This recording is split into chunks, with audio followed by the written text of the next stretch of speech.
Hey, it is your buddy, Peace and Harmony, with you here today. Much love going out to all the beautiful, empowered harmonizers.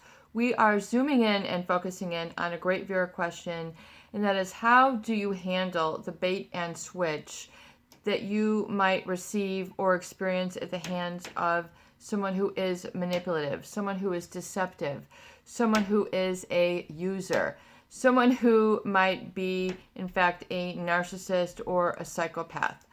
When we talk about a bait and switch, we're talking about a persona that someone allures you in with.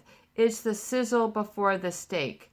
It is merely just to get you in, to get you to do an activity, take a position, take a side, take a relationship, yet they have no intention on being following through or upfront, clear, transparent, and honest with you, especially when it comes to their feelings and their proposition and their strategy, quote unquote, or their agenda for the relationship moving forward. It's very much like an onion, that there seems to be something on the surface, but when you peel it back, there is a baseline of deception, a lack of empathy, and a pathological sense of entitlement or self-importance that the person navigates their relations with. It is not just you, it is really in all fronts. And so the bait and switch basically means you think you're in for something, but you're really in for something else. The relationship is not what the facade presents it to be. There is an illegitimacy oftentimes to the relationship, meaning what you see is not what you get. You don't get transparency. You don't get commitment. You don't get follow through. You don't really have anything to bank a foundation on because there isn't a lack of trust in a bait and switch relationship. So they present themselves to be a specific way to allure you in and get you basically sucked into an agenda. Meaning, if there is sort of a kind of, using you towards a specific end, whether it's intimacy, whether it's a place to live, whether it's a shoulder to cry on, whether it's to give them a place to live, to pay for their schooling, whatever it is, there is a bait and switch, meaning that there is a shelf life to the relationship. And the individual who is doing the bait and switch, they know this sort of coming on. And so they can be very pushy or sort of love bomby in the beginning of the relationship. Love bombing meaning laughing at all your jokes.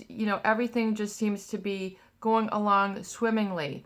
There's no complaining. These, are sort of like you feel that you've won the prize with them, or they give you the feeling that you've won. Here's the answer to your prayers. Here's this wonderful person. And all of a sudden, you're willing to drop everything for them. You're willing to do anything for them. They might, have a difference of routine and sort of get you inspired, not just to change your routine, but to really sort of be committed. The bait and switch, meaning that they have an ulterior motive that you are not privy to, but that they are well aware of as it bubbles, to the surface, and they kind of know, how long the relationship is going to last, but they don't include you into that knowledge. In other words, they are playing you for the fool. This is sort of a negative take on the narcissist bait and switch, but I'll have you understand the positive. The bait and switch is really for you to get a sense of wisdom and to hold your ground, and to, rather than learning the mechanism of being reactive, it's to learn the mechanism of being responsive. If you can understand, a bait and switch is merely like a cornerstone. It is a milestone for your growth and development, especially as it serves you moving forward, meaning it will give you more of an astute and sharp, clear and aware sense of self and others. So meaning that you'll be able to hold others accountable and see through the facade. You won't take this situation as what you're going to base your foundation on of trust.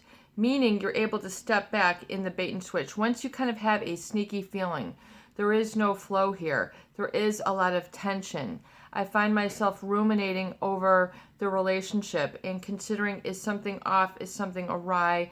I can't quite put my finger on it. In the bait and switch, you're kind of going through a shutdown.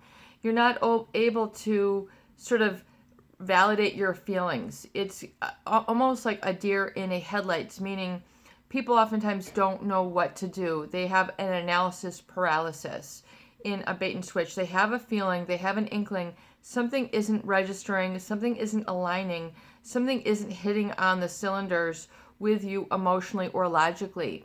But the bait and switch tends to get you into the feeling of an illusion versus reality. And then you start wanting to believe the sizzle rather than the steak. Rather than being fed by the relationship, you're just getting a heightened sense of arousal. Even if that's agitation, even if that's tension, even if it feels like, well, I must come and rescue this person, I must do better. There's oftentimes this stimulation or tension in the relationship that is difficult to back down from because you don't want to believe in the foundation of trust and actually the opportunity of success for you moving forward. There is really an opportunity, as I say, that this is a milestone for learning, meaning that once you have that tension feeling, something is not right.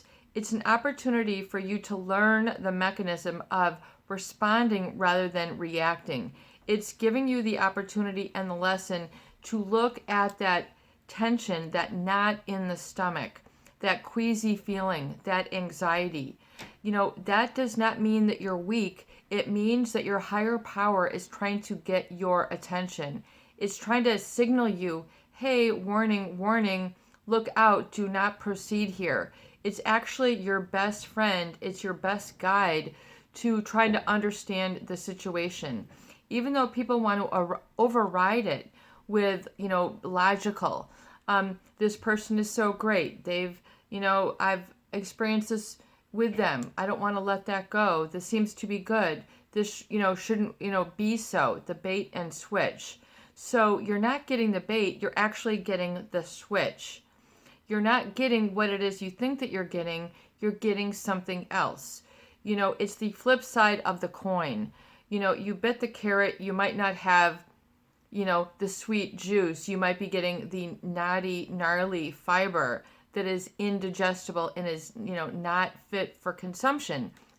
And consumption meaning relationship that you can live with, that you can grow with, that you can be happy and fulfilled with. So it's like going for the sizzle rather than the steak. It's to say, you know what? I'm not here for the sizzle. I'm here for the steak. I'm here for the real deal. I want the real chick. I want the real guy. I want the real heart. I want the real commitment. I don't want the phony baloney. I want the real thing. And you should be proud at that realization and that, arrival at truth, because that will really truly energize you and set you free and help you to unwind and undo that knot that is in your stomach that comes in the devalue and the discarding phase. A lot of people then feign helpless. It's like they play dead. They don't know what to do. They're at a crossroads and they feel like it's an all or nothing proposition to moving forward. Realize that in the bait and switch, you're not getting the bait, which is what you wanted, you're getting the switch. So you have to be rigorously honest and say, what am I actually really getting with this relationship? Be able to come to terms with it. As if handle your internal dialogue and your internal discussion. What am I really getting from this relationship? Be bold enough, be man enough, be woman enough to face it squarely in the face. Take a moment to do it, because oftentimes the mind, the logical, wants to override the gut feeling. Your abdomen, your gut, has neurons. It has, that sort of processing ability in your intuition connected by the vagus nerve. So it doesn't mean that you're weak, you're not good enough, you're not smart enough, you can't figure it out. it is like a warning sign that's trying to flash, flash, flash, do not proceed. And so you need to recognize and embrace that feeling as your best friend, your best navigator. It is trying to get your attention. But people want to give more attention to the narcissist rather than to themselves. So they feel that if they continue to feed the ego of the narcissist, that maybe it'll go back to where it was, you'll get the sizzle again. You just have to correct yourself. The logical mind is like autocorrect, is trying to send you back when you don't want to go back. You truly want to go forward and you want the real deal. Don't be ashamed to say, I want the real deal. I'm not falling for this. I'm not going to be played for the fool. I'm not going to be played like the fiddle. I refuse. I know better now. I can see through the dust. I can see through the rubble. I know what's going on. I and I'm trusting this feeling. So it's like having a blind faith. If you haven't practiced blind faith before, then this is going to feel very new and perhaps very uncomfortable to call out a bait and switch. That's why I really advocate writing down, what are you truly getting from the relationship? Be rigorously honest, be brutally selfish in this exercise, meaning what are you really getting out of the relationship? What are you really banking on? What did you really commit to? What was, was it a bill of goods that was sold to you by this individual? Oftentimes that's, the commitment question. The having kids, having a dog, the yard with a fence, going on trips, running the convertible, driving the Pacific Highway, whatever, your dream was. If that has been switched on you, then you need to go back to the drawing board. You need to turn off the autocorrect and say, I'm going to manually correct this. I'm going to take matters back into my own hands and I'm going to look at it squarely in the face.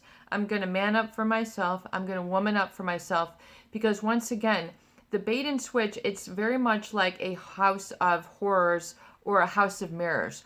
All of a sudden, in front of this person, you see a lot of wiggly lines. You see a lot of distortion. You look really fat when you're not, or you feel really fat when you're not. You might look really tall and awkward when you're not. It is like a house of funny mirrors. If you've ever seen those at a carnival, it distorts your perception and it's supposed to be, I guess, amusing. The reflection of a bait and switch relationship with a narcissist is very much the same thing. You're not getting an accurate reflection of what it is that you're getting. In other words, what you see is not what you get. So you have to look at it and ask a new question so you can elicit new answers from yourself. So in other words, your autopilot, your logical self is saying, I want this, I want this, I want this, I want this. And so you're still, seducing and you're romancing the illusion, and rather than, romancing the stake, the real deal, and kind of being able to hedge that. So you have to ask yourself a new question. What am I really getting in the relationship? Despite all, the benefits, what am I really getting? In other words, what you're considering or you're evaluating as the benefits. What are you really getting? And what am I really missing? What am I truly missing? And in the privacy of this video, if you can write it down and just trust yourself before the censor comes in to edit your feelings. You should settle for this. Whatever your censor is doing, being able to bypass that censor that's trying to keep you stuck on the illusion. Manually correct, and don't go for the autocorrect. Say, nope, that is not what I want, and be able to own that decision. Meaning, even though the ego, it might look good on the outside to keep the relationship. It's like a decoy though. Is that what you really want?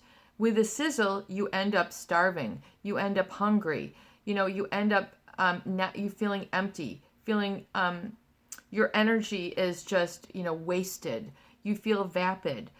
Things might feel very meaningless, and you're wondering why, and maybe you're just worrying too much. This is your gut feeling. It is trying to get your attention. Listen to it. Ask your feelings, what is this trying to tell me? Is this fear? Is this anxiety? Is this telling me not to go forward? And then being able to be accountable to yourself and hear your own words, your own wisdom coming through. That's what this is. It is an opportunity for you to gain wisdom and understand where that mechanism is for you personally, of what reaction is, meaning that autopilot wanting to go for the sizzle versus, whoa, let me manually review this and just say, am I really getting the steak? Am I really getting what I'm banking for? Am I getting the experience, the relationship? Wherever it is, in your family, in your workplace, in your intimate relationship, in your community, wherever it is you're experiencing this bait and switch, be able to come back and realize that, say, this is an opportunity for me to learn to observe and then respond according to the direction that's leading me along positive, orderly direction thinking, which is really in line for the real deal. What does the real deal look like, feel like, smell like, taste like, sound like? That is the real deal. Being able to understand that that is what you want, and then that is what the universe will deliver once you kind of have a clean cut and say, okay, I don't want that first bait. Even though I fell for it, I know that there's something more, and that's what I'm banking on. That is what I'm holding in focus. That's what I'm holding in my heart. If you're holding the sizzle in your heart, that's why you're going to feel empty. So you need to realize that that is just how some people operate. That is who they are. It's not you. It is them, and that's who they are. So be it. Don't feel that you have to judge, criticize, respond, correct. Try to get your investment of time back. Being able to let it go. It is a real important exercise that you loosen up and that you get the skill of letting go.